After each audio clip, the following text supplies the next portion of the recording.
شوہر کو چاہیے کہ بیوی کی تعریف سے زیادہ اس کا احساس کرے، اور ایک بیوی کے لیے یہ احساس کسی نعمت سے کم نہیں ہوتا کہ کوئی میری فکر کرنے والا ہے۔ اپنے بیوی بچوں کے ساتھ بیٹھنا مسجد میں اعتکاف میں بیٹھنے سے زیادہ محبوب اور پسندیدہ ہے۔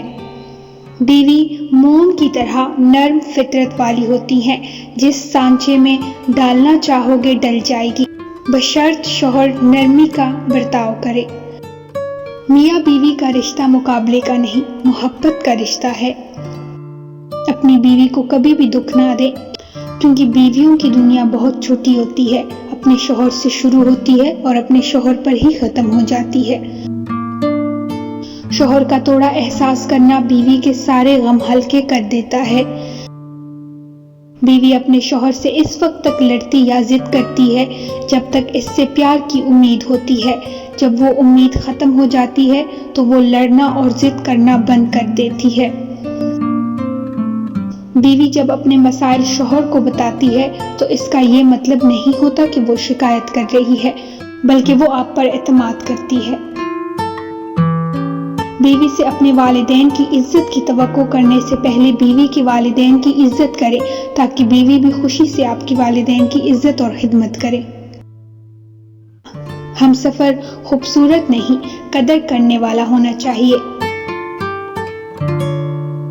بے وقوف عورت اپنے شوہر کو غلام بناتی ہے اور خود ایک غلام کی بیوی بنتی ہے۔ عقل مند عورت اپنے شوہر کو بادشاہ بناتی ہے اور خود اس کی ملکہ بنتی ہے۔ بیوی اپنے خاوند کی غربت، بدصورتی اور مصروفیات پر تو صبر کر سکتی ہے، مگر وہ اپنے خاوند کی بد اخلاقی برداشت نہیں کر سکتی۔ بیوی کو عزت دینے والا شوہر زن مرید یا عورت کا غلام نہیں ہوتا، بلکہ ایسے عظیم ماں کی فرمانبردار بیٹے ہوتے ہیں جس نے اپنی اولاد کو عورت کی عزت کرنا سکھایا ہو۔ نکاح میں بہت طاقت ہوتی ہے، کیونکہ اس میں گواہوں سے زیادہ اللہ کی مرضی شامل ہوتی ہے۔ باپ کے بعد اچھا شوہر بیوی کے سر کی چھت ہوتا ہے، اس کا مان ہوتا ہے۔ مرد بیوی سے بے پناہ پیار کرتا ہے، یہ اللہ کی ایک نشانی ہے، اور اس کی نشانیوں میں سے ہے کہ تمہاری ہی جنس سے بیویاں پیدا کیں تاکہ تم ان سے آرام پاؤ۔ اس نے تمہارے درمیان محبت اور ہمدردی قائم کر دی۔ یقیناً غور و فکر کرنے والوں کے لیے اس میں بہت نشانیاں ہیں۔ بہت شکریہ وقت دینے کا۔ اگر ویڈیو اچھی لگی ہے تو چینل کو سبسکرائب کریں، لائک کریں اور آگے شیئر کریں۔ اللہ حافظ۔